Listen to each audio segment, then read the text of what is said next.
বর্তমান সরকারের সবার আগে বাংলাদেশ নীতিতে বিশ্বাস ও সমর্থন করছে চীন।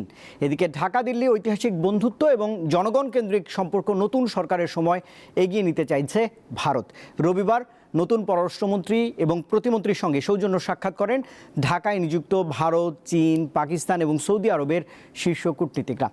সকলেই নিজ নিজ দেশে প্রধানমন্ত্রী তারেক রহমানকে সফরের আমন্ত্রণ জানিয়েছেন।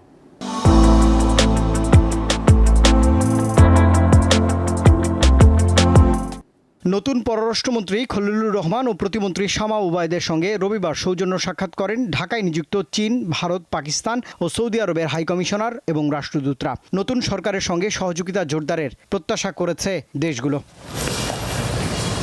পররাষ্ট্রমন্ত্রী ও প্রতিমন্ত্রীর সঙ্গে বৈঠকের পর চীনের রাষ্ট্রদূত ইয়া ওয়েন জানান, নতুন প্রধানমন্ত্রী তারেক রহমানকে শিগগিরই চীন সফরের আমন্ত্রণ জানিয়েছে বেইজিং। নতুন সরকারের সবার আগে বাংলাদেশ নীতিকে সমর্থন করে চীন।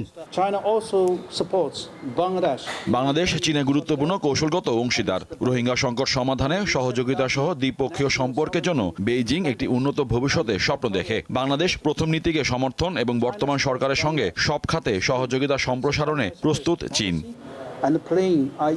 এরপর পররাষ্ট্র মন্ত্রণালয়ে যান ভারতের হাইকমিশনার প্রণয় ভার্মা। ভারতের সঙ্গে ঐতিহাসিক বন্ধুত্ব এগিয়ে নিতে দিল্লির আকাঙ্ক্ষার কথা সরকারকে জানান তিনি। দুই দেশের জনগণের স্বার্থকেন্দ্রিক আলোচনার মধ্যে ভিসাও রয়েছে বলেও জানিয়েছেন প্রণয় ভার্মা।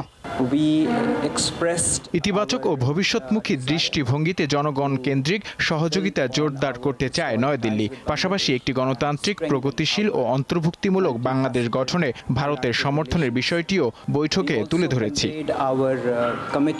এছাড়াও পররাষ্ট্রমন্ত্রীর সঙ্গে সৌজন্য সাক্ষাৎ করেছেন পাকিস্তানের হাইকমিশনার ইমরান হায়দার। এ সময় দ্বিপাক্ষিক সম্পর্ক নিয়ে পররাষ্ট্রমন্ত্রী খলিলুর রহমানের সঙ্গে টেলিফোনে কথা বলেন দেশটির পররাষ্ট্রমন্ত্রী ইসাক দার। তবে বৈঠক শেষে গণমাধ্যমে কথা বলেননি পাকিস্তানের হাইকমিশনার।